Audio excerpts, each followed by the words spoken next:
Hello everyone, स्वागत है आप सभी का हमारे YouTube channel Agri Super Mind पे। आज हम बात करने वाले हैं एग्रोनॉमी से संबंधित सभी महत्वपूर्ण प्रश्नों की, जो कि आने वाले सभी एग्जाम की दृष्टि से काफ़ी महत्वपूर्ण होने वाले हैं। सो बढ़ते हैं हम अपने क्वेश्चंस की तरफ, जो कि आज का हमारा पहला क्वेश्चन है। चावल में सुगंध किस यौगिक के कारण आता है? फर्स्ट ऑप्शन है 1 acetyl di proline, second option है 1 एसिटाइल 2 प्रोलिन, थर्ड ऑप्शन है di acetyl 1 proline, fourth option है इनमें से कोई नहीं। तो हम लोग को नॉर्मली देखने को मिलता है कि जहाँ पे बासमती की मतलब चावल की किस्में लगी होती हैं जिन खेतों में, या फिर अन्य सुगंधित किस्में जो धान की खेतों में लगी होती हैं, तो जब हम लोग उसके बगल से गुजरते हैं तो हमें मतलब एक अच्छी खुशबू प्रदान होती है, अच्छी खुशबू मिलती है। तो एक खुशबू मतलब किस कारण से आती है? तो बात कर लेते हैं यहाँ पे 1 डाई एसिटाइल प्रोलिन की, बात करते हैं 1 एसिटाइल 2 प्रोलिन की, बात करते हैं डाई एसिटाइल 1 प्रोलिन की, फोर्थ है इनमें से कोई नहीं। तो जो चावल में खुशबू आती है वो डाई एसिटाइल 1 प्रोलिन के कारण ही आती है, इसलिए इसका जो राइट आंसर होगा वो सी होगा। बढ़ते हैं नेक्स्ट क्वेश्चन की तरफ, जो कि हमारा अगला क्वेश्चन है।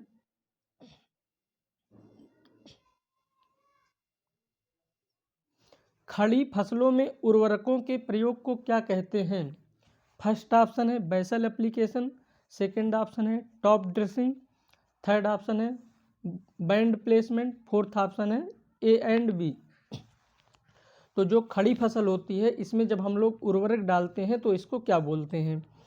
बात कर लेते हैं बेसल एप्लीकेशन की। तो बुआई से पहले मतलब हम लोग जिस मतलब कीटनाशक या मतलब खाद का प्रयोग करते हैं उसको हम लोग बेसल एप्लीकेशन बोलते हैं।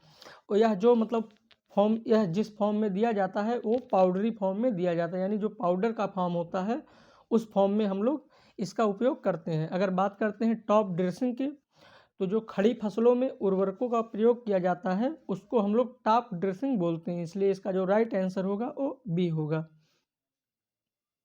बढ़ते हैं नेक्स्ट क्वेश्चंस की तरफ, जो कि हमारा अगला क्वेश्चन है।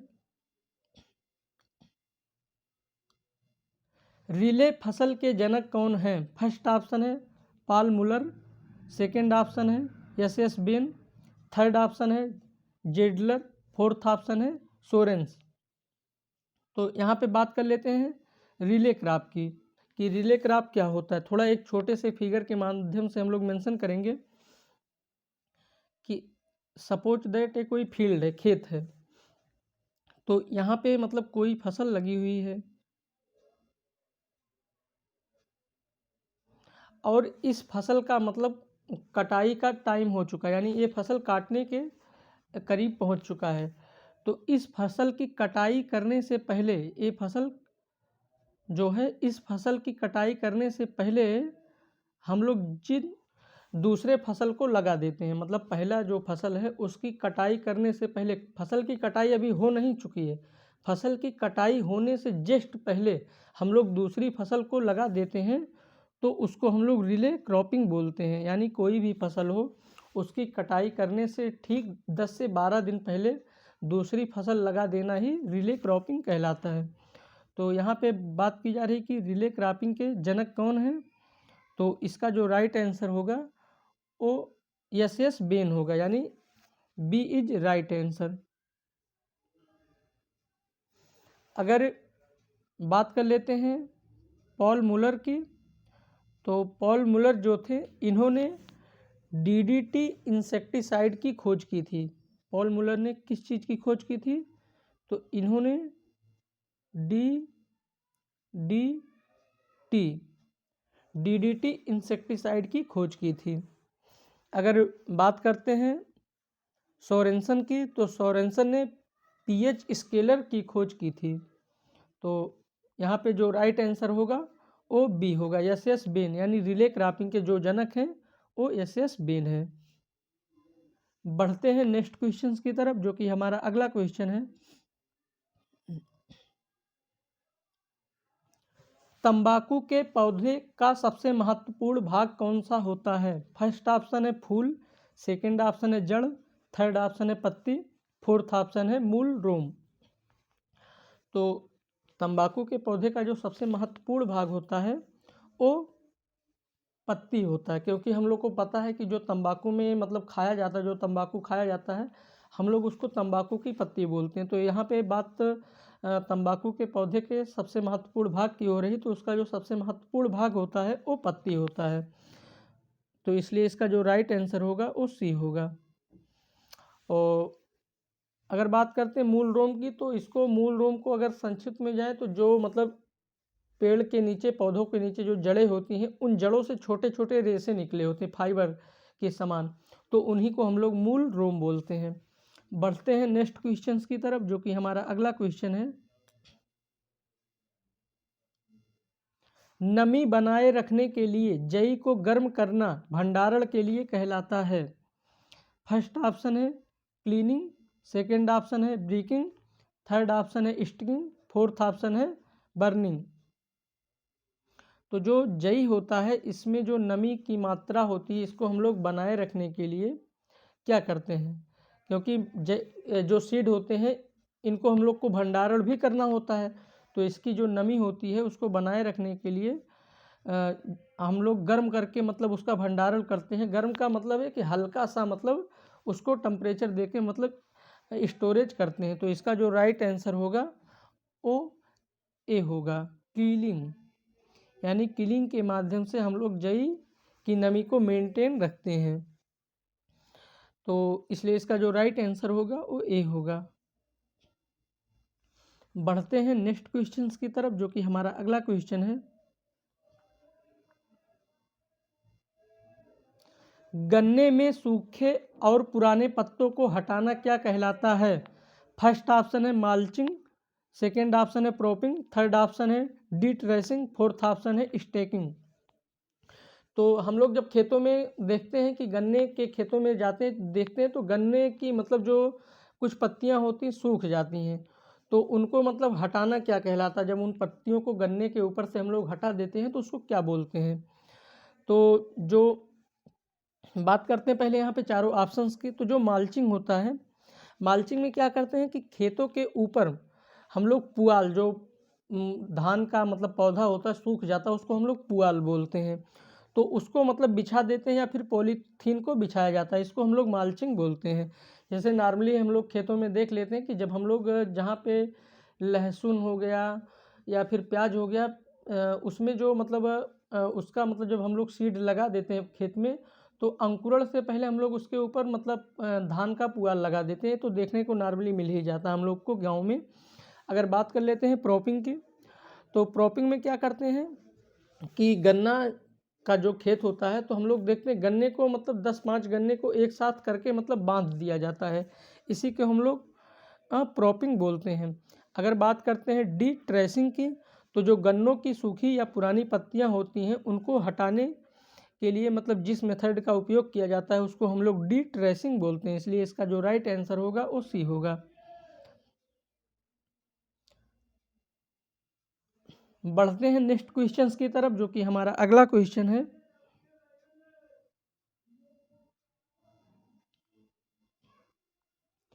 चावल को उबालने से निम्नलिखित में से कौन सा विटामिन का संरक्षण होता है? फर्स्ट ऑप्शन है विटामिन ए, जिसको हम लोग रेटिनॉल बोलते हैं। सेकेंड ऑप्शन है विटामिन B1, जिसको हम लोग थायमीन बोलते हैं। थर्ड ऑप्शन है विटामिन B2, जिसको हम लोग राइबोफ्लेविन बोलते हैं। बात कर लेते हैं विटामिन B12 की, जिसको हम लोग कोबालामिन बोलते हैं। तो यहाँ पे बात की जा रही है कि चावल को उबालने से निम्नलिखित में से किस विटामिन का संरक्षण होता है? तो जो विटामिन B12 होता है, जब हम लोग चावल को उबालते हैं, गांव में देखने को मिलता है कि जो क्या करते हैं कि एक बड़ी सी कढ़ाई ले लेते हैं, तो उसमें चावल को डाल के हल्का मतलब भाप दे देते हैं, हल्का सा पानी गर्म कर देते हैं, जिससे चावल में थोड़ा उबालपन आ जाता है। तो उससे मतलब क्यों करते हैं ये, ऐसा क्यों करते हैं? क्योंकि उनको ये तो नहीं पता होता कि विटामिन क्या है या विटामिन कोबालामिन क्या होता है, लेकिन उनको कहीं ना कहीं इसके बारे में पता होता है कि ये जो हम लोग कर रहे हैं इसका मतलब जो न्यूट्रिशन वैल्यू है या पोषण वैल्यू है वो बढ़ जाता है। तो ये जो होता है विटामिन B12 यानी कोबालामिन के संरक्षण के लिए मतलब चावल को उबालते हैं या हल्का सा भाप देते हैं। अब यहाँ पे बात की जा रही कि ओनली मतलब चावल को उबालने के बाद ही, मतलब प्लांट का, अगर कोई प्लांट का ऐसा पहला प्रोडक्ट है जिसको चावल को उबालने के बाद इसमें कोबालामिन का फार्मेशन होता है। नहीं तो ये नॉर्मली विटामिन B12 जो होते हैं ये प्लांट में नहीं पाए जाते हैं, ये ओनली एनिमल में ही पाए जाते हैं। एनिमल से जो प्रोडक्ट बनते हैं उनमें ही ये विटामिन B12 पाए जाते हैं। तो यहाँ पे बात हो रही है कि चावल को उबालने के दौरान किस विटामिन को संरक्षण किया जाता है। तो इसका जो राइट आंसर होगा वो विटामिन B12 होगा, इसलिए इसका जो राइट आंसर होगा वो डी होगा। बढ़ते हैं नेक्स्ट क्वेश्चन की तरफ, जो कि हमारा अगला क्वेश्चन है। पैरा चावल की एक प्रकार की रिले फसल किस राज्य में प्रसिद्ध है। फर्स्ट ऑप्शन है मध्य प्रदेश, सेकंड ऑप्शन है छत्तीसगढ़, थर्ड ऑप्शन है Bihar and West Bengal, fourth option है ए एंड बी। तो बात कर लेते हैं पैरा की, कि पैरा क्या होता है, या पैरा मतलब कहाँ का प्रसिद्ध, मतलब किस राज्य का प्रसिद्ध मतलब रिले फसल होता है। तो यहाँ पे अभी कुछ टाइम पहले हम लोग पिछले क्वेश्चन में मेंशन किया था कि राइस, सपोज दैट राइस की कोई फसल है, हम लोग धान को लगाते हैं, तो जो धान का रिप्रोडक्टिव फेज होता है, यानी जो प्रजनन अवस्था होता है, वो खत्म होने से ठीक 10 से 12 दिन पहले हम लोग जिस फसल को लगाते हैं उसको हम लोग पैरा क्रॉप बोलते हैं। यानी ये अलग अलग स्टेट में अलग अलग नाम से इसको बोला जाता है। तो सपोज दैट हम धान की फसल लगा दिए, तो धान का मतलब ग्रोथ हुआ, उसका रिप्रोडक्टिव फेज आया, अब धान की कटाई होने वाली है। तो कटाई के ठीक 10 से 12-15 दिन पहले हम लोग दूसरी फसल को लगा देते हैं, तो उसी को रिले फसल या पैरा रिले फसल के नाम से जानते हैं। तो जैसे बात करते हैं कि चावल की फसल लगाएं हम लोग, चावल की ये फसल लगी हुई है, अब इसकी कटाई होने वाली है, कटाई होने में लगभग 10 से 12 दिन बचे हुए हैं। तो ठीक इसी 10 से 12 दिन पहले हम लोग इसी खेत में दूसरी फसल को लगा देते हैं। यहाँ पे राइस लगी थी और ये कटने वाली है, इसी के ठीक 10 से 12 दिन पहले हम लोग दूसरी फसल को लगा देते। मान लीजिए हम लोग लिन सीड को लगा देते हैं। तो इसी को मतलब किसी क्रॉप की हार्वेस्टिंग करने से 10 से 12 दिन पहले दूसरी फसल को लगा देना ही रिले क्रॉपिंग कहलाता है। तो यहाँ पे बात की जा रही पैरा की, तो यह किस राज्य में बोला जाता है। फर्स्ट ऑप्शन है एमपी। अगर बात करते हैं एमपी की, तो एमपी में इसे उटेरा बोलते हैं। क्या बोलते हैं एमपी में?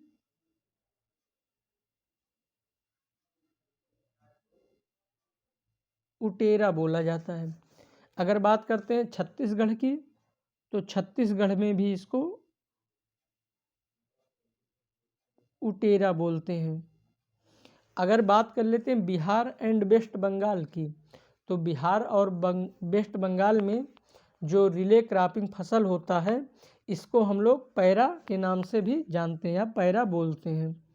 तो इसलिए इसका जो राइट आंसर होगा वो सी होगा।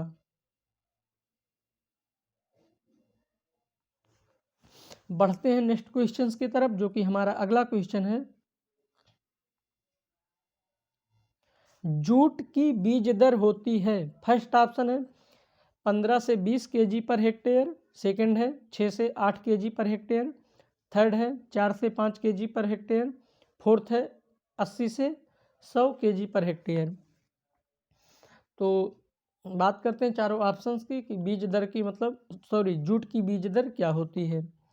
तो यहाँ पे जो 10 से 15 केजी पर हेक्टेयर है, ये ग्वार की बीज दर होती है।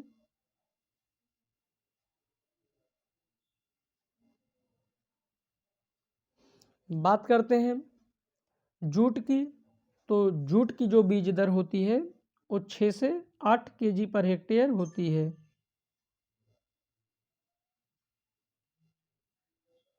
बात कर लेते हैं अगर बाजरे की, तो जो बाजरे की बीज दर होती है वो 4 से 5 केजी पर हेक्टेयर होती है।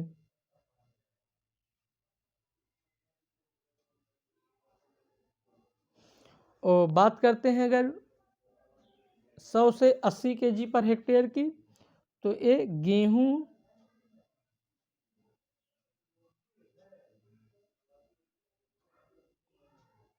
धान, इनकी मतलब बीज दर होती है। तो यहाँ पे बात की जा रही है कि जूट की बीज दर कितनी होती है, तो इसका जो राइट आंसर होगा वो बी होगा, 6 से 8 केजी पर हेक्टेयर जूट की बीज दर होती है। बढ़ते हैं नेक्स्ट क्वेश्चन की तरफ, जो कि हमारा अगला क्वेश्चन है। राउंडअप वह व्यापार नाम है जो कि शाकानाशियों के लिए उपयोग किया जाता है। राउंडअप लगभग सभी कृषि के जो स्टूडेंट हैं वो राउंडअप का नाम तो सुने होंगे, या फिर जो गांव से बच्चे मतलब बिलोंग करते हैं वो सभी मतलब राउंडअप का नाम तो सुने ही होंगे। तो यहाँ पे बात की जा रही है कि राउंडअप वह व्यापार नाम है जो किस शाकानाशी के लिए उपयोग किया जाता है। फर्स्ट ऑप्शन है पेंडीमेथिलिन, सेकेंड ऑप्शन है ग्लाइफोसेट, थर्ड ऑप्शन है बूटाक्लोर, फोर्थ ऑप्शन है एलाक्लोर। थर्ड ऑप्शन है बूटाक्लोर, फोर्थ ऑप्शन है एलाक्लोर। तो बात कर लेते हैं चारों ऑप्शंस की। तो जो मेथिलीन है, इसको हम लोग जो व्यापारिक नाम है इसको हम लोग स्टॉम्प,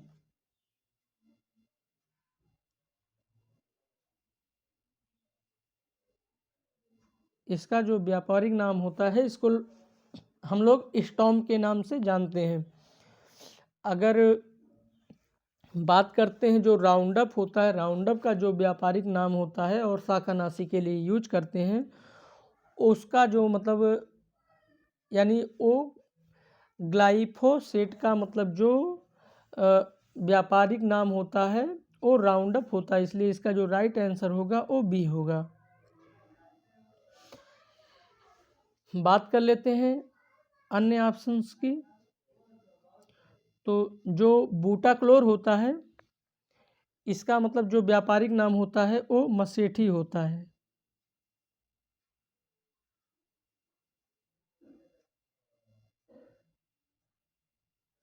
बूटाक्लोर का मतलब जो व्यापारिक नाम होता है वो मसेठी होता है। बात करते हैं एलाक्लोर की। तो एलाक्लोर का जो व्यापारिक नेम होता है शाकनाशी के लिए वो लासो होता है।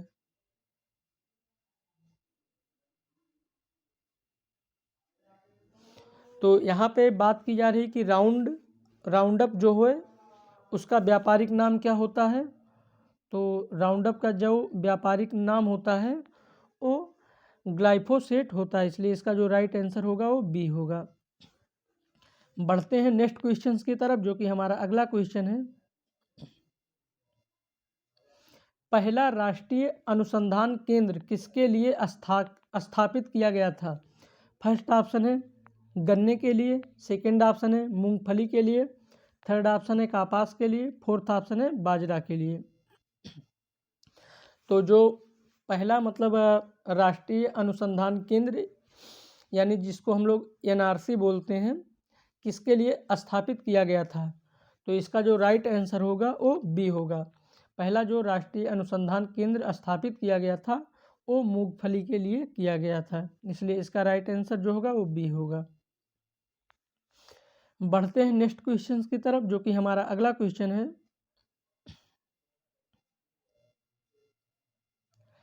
किस देश ने सबसे पहले हाइब्रिड चावल का उत्पादन किया। फर्स्ट ऑप्शन है अमेरिका, सेकंड ऑप्शन है चीन, थर्ड ऑप्शन है इंडिया, फोर्थ ऑप्शन है ऑस्ट्रेलिया।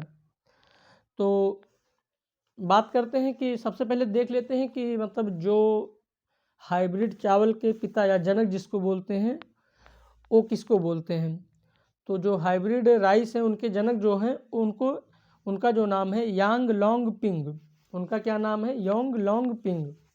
तो नाम से ही हम लोग को पता चल रहा है कि हाइब्रिड चावल के जो पिता हैं उनका नाम जो है यांग लांग पिंग, यानी नाम से ही हम लोग को पता चल रहा है कि कुछ ऐसा नाम लग रहा है चाइनीज जैसा, मतलब जो चाइनीज जो होते हैं उनका जिस तरह से नाम होता है कुछ उस तरह से इनका नाम लग रहा है। तो इससे हम लोग को ये कन्फर्म हो जाता है कि जो हाइब्रिड चावल का मतलब उत्पादन करने वाला देश है वो चाइना है, यानी इसका जो राइट आंसर होगा वो बी होगा। अगर बात कर लेते हैं यहीं पे फादर ऑफ सुपर राइस की, तो जो फादर ऑफ सुपर राइस हैं वो जीएस खुश हैं। अगर बात कर लेते हैं फादर ऑफ गोल्डन राइस की, तो जो फादर ऑफ गोल्डन राइस हैं वो इंगो पोर्टिकस हैं। तो यहाँ पे बात की जा रही कि किस देश ने सबसे पहले हाइब्रिड चावल का उत्पादन किया, तो वो चीन ने किया, इसलिए इसका जो राइट आंसर होगा वो बी होगा। बढ़ते हैं नेक्स्ट क्वेश्चंस की तरफ, जो कि हमारा अगला क्वेश्चन है।